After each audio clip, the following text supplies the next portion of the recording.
প্রিয় দর্শক, আসসালামু আলাইকুম। আজ বানালাম বিফ চিজ বল।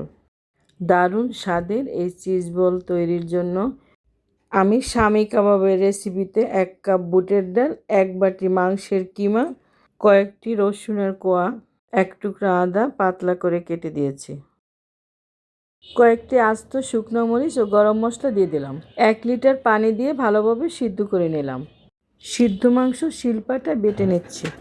এভাবে না বেটেও ব্লেন্ডারে ব্লেন্ড করে নিতে পারেন। মাংস বাটা হয়েছে, এবার পেঁয়াজ কুচি, পুদিনা পাতা কুচি, ধনে পাতা কুচি, কাঁচামরিচ কুচি, আরও দিয়ে দিলাম 4টি পেঁয়াজের বেরেস্তা। কুচি করা উপকরণগুলো একটু মিশিয়ে নিয়ে দিয়ে দিলাম হাফ চা চামচ করে জিরার গুঁড়া, গোলমরিচের গুঁড়া, শুকনো মরিচ, টালা গুঁড়া ও 1টি ডিম। সবগুলো উপকরণ ভালোভাবে মেখে নিলাম। এবারে পুর তৈরির জন্য আমি গাজর কুচি, ধনে পাতা, ক্যাপসিকাম ও পুদিনা পাতা কুচি করে আমি মজারেলা চিজ ছোট ছোট করে কেটে নিচ্ছি।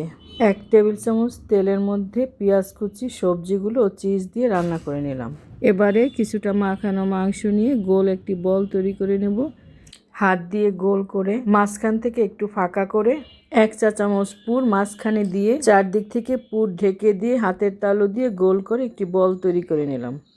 একইভাবে সবগুলো বল তৈরি করে একটি ডিম ভেঙে ভালোভাবে ফেটে নিয়ে একটি একটি করে চিজ বল নিয়ে এর গায়ে ফেটানো ডিম লাগিয়ে টোস্টের গুঁড়ায় গড়িয়ে নিই। ভালোভাবে টোস্টের গুঁড়া লাগিয়ে সবগুলো চিজ বল আমি রেডি করে নিলাম। এবারে আমার প্রয়োজন মতো চিজ বল আমি ডুবো তেলে ভেজে নেব। বাকি চিজ বলগুলো আমি ডিপ ফ্রিজে রেখে দেব।